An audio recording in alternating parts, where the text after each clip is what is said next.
Hello everyone. तो पिछले episode में हमने देखा था कि यांग काई सीनियर सिस्टर जिया के साथ मस्ती करते करते पूरे सफर को कंटिन्यू करता है और अब 3 दिन के सफर के बाद वो फाइनली अपने डेस्टिनेशन तक पहुंचने वाले थे। वहीं दूसरी तरफ उनके दुश्मन रास्ते के कांटों को साफ करते हुए तेजी से उन्हीं के पास आगे बढ़ने लगते हैं। सीनियर सिस्टर जिया को भी पता था कि खतरा आसपास है। इसकी तैयारी वो पहले से ही कर रही थी और इसके बारे में हमें तब पता लगता है जब हुईलोंग के साथ ही मास्टर वैन के साथ मिलकर उन्हें चारों तरफ से घेर लेते हैं। वैसे तो सीनियर सिस्टर जिया काफी ज्यादा पावरफुल थी, लेकिन एक साथ इतने सारे लोगों को हैंडल करना और वो भी अपनी स्पिरिचुअल एनर्जी के खत्म हो जाने के बाद उनके लिए बहुत ज्यादा मुश्किल था। इसके बाद तो वो फाइनली अब इतने दिनों से कर रही उस फॉर्मेशन को एक्टिवेट कर देती है, जिसमें काफी सारी स्पिरिचुअल एनर्जी वेस्ट हो गई थी। दूसरी तरफ से हुईलोंग, मास्टर वैन और काफी सारे गार्ड्स मिलकर अपनी पूरी स्ट्रेंथ का यूज करके सीनियर सिस्टर जिया के उस बैरियर को तोड़ने की कोशिश कर रहे थे जो उन्होंने प्रोटेक्ट के लिए बनाया था। इस एपिसोड की स्टार्टिंग में दिखाते हैं कि उस बैरियर के टूटने से पहले ही हमारी सीनियर सिस्टर जिया ने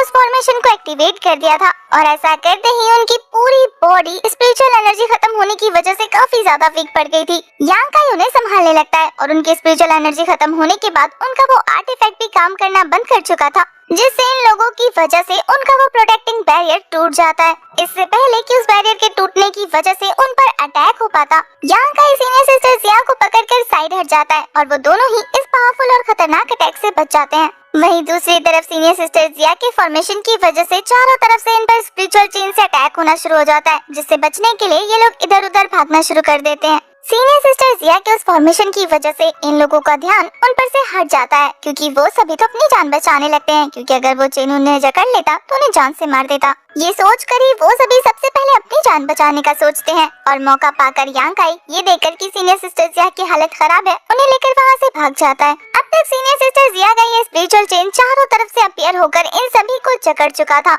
और इस तितर बितर में तो एक बंदे की बॉडी के अंदर ये एंटर होकर उसे जान से ही मार देता है। नो लैंग ने इन सब में अपने एक साथी को खो दिया था। उसे समझ नहीं आता कि आखिर यहाँ पर क्या हो रहा है। यहाँ उन स्पिरिचुअल चेन ने इनकी सारी की सारी कल्टीवेशन को एब्जॉर्ब कर लिया था। हुईलोंग उन लोगों के वहाँ से भाग जाने पर काफी ज्यादा गुस्सा था। वो हॉल मास्टर वैन से कहता है कि आखिर यहाँ पर क्या चल रहा है, क्या आप मुझे बताएंगे। सबसे पहले तो मास्टर वैन हुईलोंग को शांत होने का कहते हैं और फिर वो उन्हें समझा रहे थे कि हम उस वुमेन के फॉर्मेशन टेक्निक में फंस चुके हैं। ये सुनकर कि वो लोग बुरी तरीके से फंस गए, हुईलोंग का गुस्सा 7वें आसमान पर पहुंच जाता है। वो उन पर बरसते हुए कह रहा था कि आप सभी लोग बेवकूफ है क्या, इतने ज्यादा समझदार और बुजुर्ग होने के बावजूद भी एक छोटी सी लड़की की ट्रिक में फंस गए।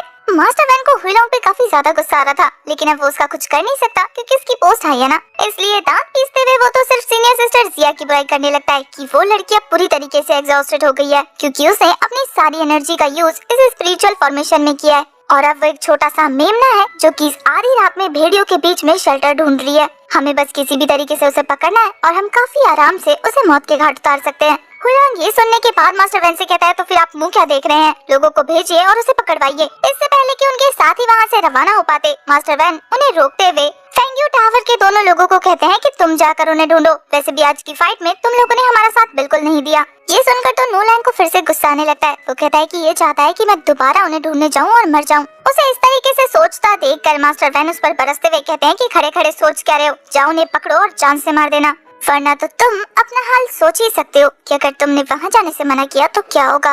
नो लैंग को अच्छे से पता था कि वो पावरफुल है, लेकिन इससे ज्यादा नहीं, इसलिए वहाँ से निकल जाता है यांग काई को पकड़ने के लिए। उन लोगों के वहाँ से जाने के बाद मास्टर वैन अपने लोगों को समझाते हुए कहते हैं कि जैसे ही ये दोनों हार जाए या उन्हें पकड़ने में नाकाम रहे, तब तुम लोग आगे बढ़कर उन्हें पकड़ने की कोशिश करना, वरना तब तक इनके पीछे ही रहो। ये सुनने के बाद उनके गार्ड्स तेजी से नो लैंग के पीछे लग जाते हैं। ये सब देखकर हुईलोंग को कुछ समझ नहीं आ रहा था, इसलिए वो मास्टर वैन से सवाल करते हुए कहता है कि आखिर आपने ये सारी चीजें इस तरीके से क्यों अरेंज की। मास्टर वैन कहता है कि यंग मास्टर लोंग, मुझे लगता है कि सबसे पहले आपको अपनी एनर्जी यूज करके देखना चाहिए, उसके बाद आप सारा खेल समझ जाएंगे। जैसे ही हुईलोंग अपनी एनर्जी रिलीज करता है, उसे ऐसा फील हो रहा था जैसे कि वो अभी कायन स्टेज पर हो।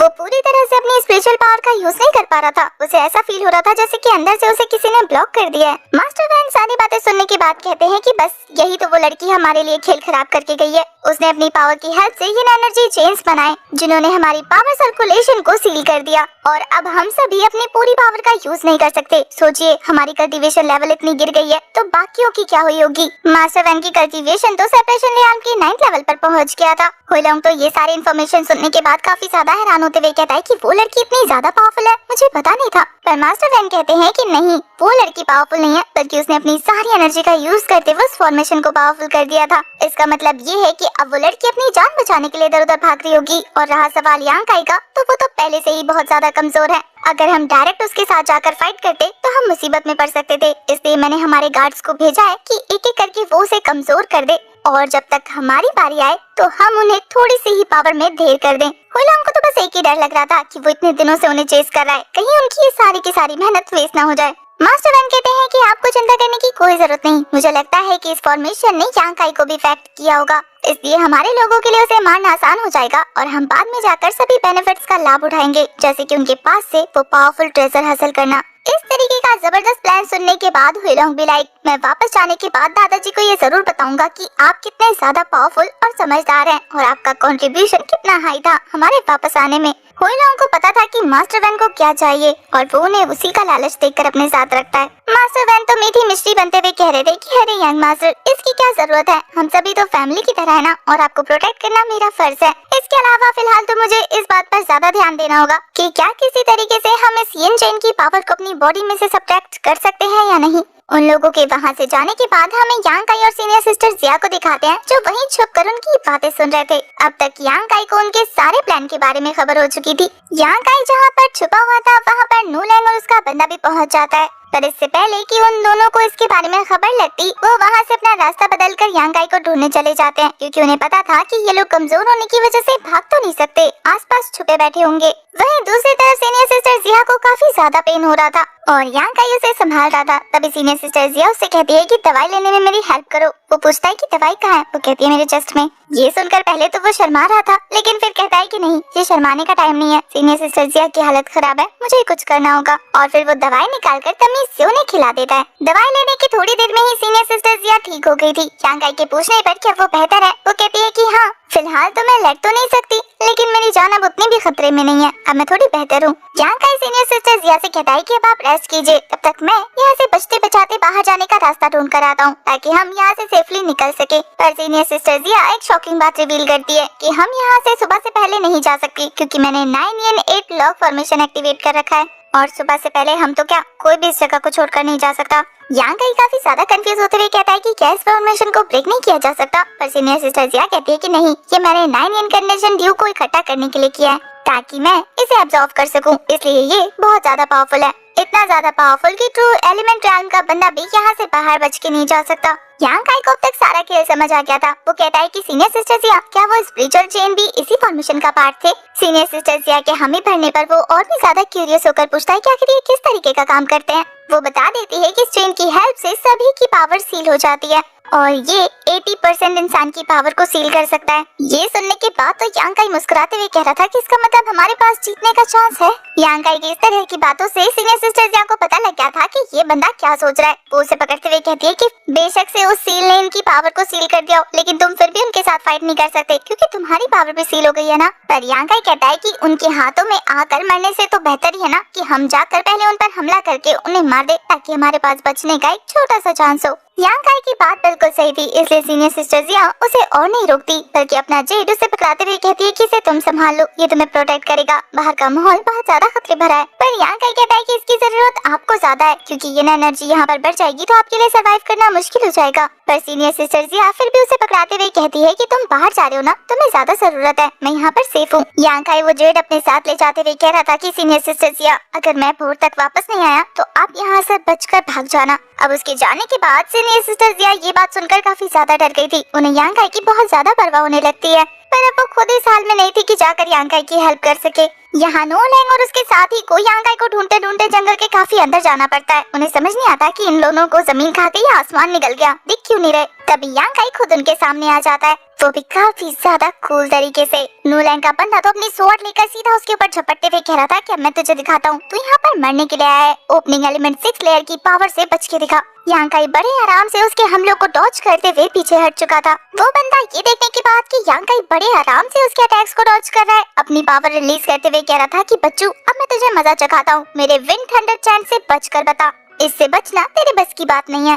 पर यांगाई भी अपने हाथों से यांग एनर्जी रिलीज करते हुए उसके स्वॉर्ड को अपने दोनों हाथ के पाम के बीच में रोक लेता है और फिर काफी फोर्सफुली उसके हाथ से उसके स्वॉर्ड को खींचकर काफी दूर फेंक चुका था। अब वो बंदा ये देखने के बाद काफी बुरी तरीके से डर गया था कि अब पता नहीं यांगाई उसका क्या करेगा। पर यांगाई अपनी 2 फिंगर का यूज करके उसे पुश करके जमीन पर पटक देता है। वो तो काफी ज्यादा एफर्टलेसली फाइट कर रहा था। अब यांगाई ने उस बंदे की जिस जगह पर 2 फिंगर से अटैक किया था वो जगह जलने लगी थी, तो वो बंदा जान बचाकर वहाँ से भागने की कर रहा था। पर यांगाई उसी के स्वॉर्ड से उस पर जोरदार थ्रो कर देता है, जिससे वो स्वॉर्ड उस बंदे की छाती के आर पार चली जाती है। यांगाई भी लाइक तेरी हिम्मत कैसी हुई ऐसा सोचने की कि मैं तुझे भागने दूंगा। नोलैंग यांगाई के साथ फाइट को लेकर एक्साइटेड था, इसलिए अपने बंदे को दूर पटकते हुए कहता है कि इससे तो बच लिया, मुझसे बचकर बता। तेरी हरकतें देखकर ऐसा लग रहा है जैसे कि मेरा भाई और सीनियर चैंग शाओफेंग उन दोनों को ही तूने जान से मारा है ना?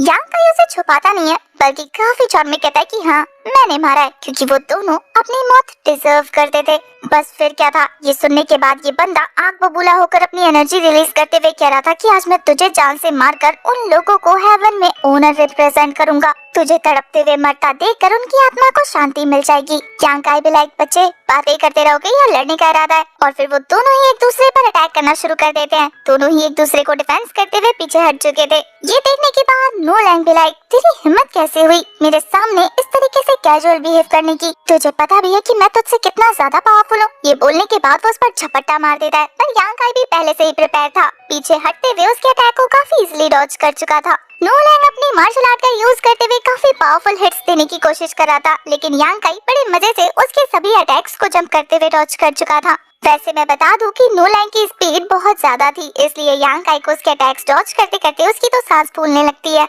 अब तक यांगाई ने भी अपनी यांग एनर्जी को रिलीज करना शुरू कर दिया था। ये बंदा गुस्से में एक जबरदस्त थ्रो करता है, जो कि पेड़ से लग गया था, क्योंकि यांगाई ने तो इस अटैक को साइड हटते ही डॉज कर लिया था। यांगाई उसके कमजोर अटैक्स को देखते हुए कह रहा था कि देखो अब तुम ऐसे लड़ रहे हो जैसे कि तुम्हें खुद मरना है, तो अब मुझे दोष मत देना कि मैं तुम्हें जान से मार दूं। तो वो बंदा तो हंसते हुए कह रहा था कि तूने ऐसा सोच भी कैसे लिया कि तू मुझे मार सकता है। अब वो दोनों ही एक दूसरे के साथ 1-to-1 बैटल कर रहे थे, जहाँ थोड़ी देर फाइट करने के बाद यांगाई मौका मिलते ही उसे हाथ से पकड़कर घुमाकर जमीन पर पटकने वाला था, पर वो बंदा खुद को संभाल लेता है और अब वो जंप करते हुए यांगाई के ऊपर चढ़ने वाला था। पर यांगाई खुद को बचाने के लिए अपने दोनों हाथों को सामने लाकर उसके अटैक को ब्लॉक कर लेता है। पर उन दोनों की एनर्जी इतनी ज्यादा जबरदस्त तरीके से रिलीज हो रही थी कि आसपास उसका ऑरा साफ साफ देखा जा सकता था।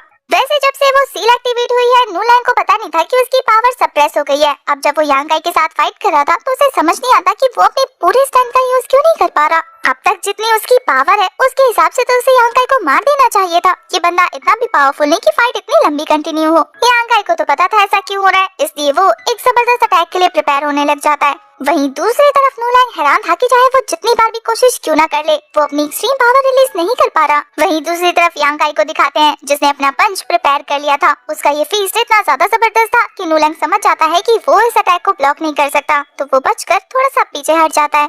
अब वो अपने स्किप मेथड का यूज कर रहा था ताकि यांगाई को कंफ्यूज करके उस पर अटैक कर सके। यांगाई काफी शांत रहकर पहले तो उसके मूव्स को ध्यान से देखता है और फिर मौका पाकर उसके अटैक को आराम से डॉज कर लेता है। पर नोलैंग अब यांगाई को पीछे हटने का मौका नहीं दे रहा था, बल्कि लगातार उस पर अपने पंजों से अटैक किए जा रहा था। उसके पंजे लगातार यांगाई पर हिट दे रहे थे, जिससे वो काफी बुरी तरीके से इंजर्ड हो जाता है। पर यहाँ पर यांगाई के फेवर में एक बात हो गई थी। नोलैंग के लगातार हमले हमारे यांगाई के अनयील्डिंग विल को मदद कर रहे थे। जैसे पिछली बार सीनियर सिस्टर सुयान ने यांगाई की हेल्प की थी, लगातार हमला करते हुए उसकी बॉडी से सारी की सारी एनर्जी बाहर निकाल दी थी, जिसकी हेल्प से वो ब्रेक थ्रू कर पाया था। इस बार वो अपनी एनर्जी का यूज करके हमारे लोलैंग के साथ फाइट करने वाला था। लोलैंग को समझ नहीं आता कि मैं इतनी देर से फाइट कर रहा हूँ, मेरी स्पिरिचुअल एनर्जी खत्म हो रही है, इस बंदे की बढ़ कैसे रही है, क्योंकि यांग काई ने उसे जबरदस्त हिट देकर पीछे जो कर दिया था। अब इससे पहले कि वो कुछ भी सोच पाता, यांग काई के गुस्से की वजह से उसकी बढ़ी हुई पावर की हेल्प से वो उसे काफी जोर जोर से पंचेस मारना शुरू कर देता है। इतने जबरदस्त मुक्के खाने के बाद तो इसे पता लग गया था कि ये एलिमेंट 9th लेयर पे तो नहीं पहुंच गया, यानी कि काइन रियान की 9th लेवल पर। उसे तो समझ नहीं आता कि आखिर इसने क्या किया। वो उसे पूछ भी लेता है कि तुमने क्या किया है अभी। जैसे ही यांग काई उसे बड़ा बताने वाला था, वो तो अपनी एनर्जी रिलीज करते हुए ब्रेक थ्रू कर चुका था। उसकी पावर देखकर नोलैंग कहता है कि कहीं ये गुस्से की वजह से पागल तो नहीं हो गया और अब ये पागल किसी जानवर की तरह अटैक करेगा। पर यांग काई तो काफी ज्यादा कूल तरीके से एक इविल स्माइल करते हुए कह रहा था कि पागल होने के बाद आप ज्यादा देर तक लड़ नहीं सकते ना। अब ये देखकर कि यांग काई तो पूरे होशो हवास में है, उसकी तो हवाइयां उड़ जाती हैं। इसके बाद तो यांग काई काफी पावरफुल पंच उसे दे मारता है, जिसे रोकने के लिए वो अपने हाथ का यूज कर रहा था, पर उसके स्लीव के साथ साथ उसका आधा हाथ जल चुका था। डर से उसकी हालत खराब हो जाती है जब उसे पता लगता है कि यांग काई ने अपने अटैक की वजह से उसके सारे मेरिडियंस डिस्ट्रॉय कर दिए। अब उसका हाथ पूरी तरीके से यूजलेस था, क्योंकि यांग काई ने उसकी हड्डियां भी तोड़ दी। वो तो जंप करके वहाँ से भागने की कोशिश करने लगता है, पर यांग काई कहता है कि जिस वक्त तुमने मेरे साथ लड़ने का फैसला किया था, उसी वक्त तुम्हारी मौत डिसाइड हो चुकी थी। और वो एक जबरदस्त पंच मारकर उसे ऊपर से नीचे पटक चुका था। अब इस जबरदस्त पंच की वजह से उसकी छाती की हड्डियां टूट जाती है। इतना जबरदस्त पंच खाने के बाद तो वो पूरा पंचर हो चुका था। मरते मरते भी एक जबरदस्त डायलॉग मार के जाता है कि अगर मैं भूत भी बन गया ना, तब भी तेरा पीछा नहीं छोड़ूंगा। इसके अलावा लड़ी बैटल गैंग ने मेरी चीखें ऑलरेडी सुन ली होंगी, तुझे मारने के लिए तेरे दोस्त आते ही होंगे। उसके मरने के बाद यांग काई भी लाइक, आने दो, देखता हूँ कितने दुश्मन है मेरी पावर पीक पर पहुँच चुकी है और अब बस सवाल यही है कि क्या मैं लड़ सकता हूँ, क्या मैं और ज्यादा लड़ सकता हूँ। जवाब है हाँ, मैं लड़ सकता हूँ। देखते हैं कितने लोग अपनी जान बचा पाते हैं। इसी खतरनाक डायलॉग के साथ हमारा ये वाला एपिसोड हो जाता है खत्म। नेक्स्ट एपिसोड में हमें धांसू बैटल देखने को मिलने वाली है। क्या आप नेक्स्ट एपिसोड के लिए एक्साइटेड है? कमेंट करके जरूर बताना। तब तक के लिए bye bye, tata, take care.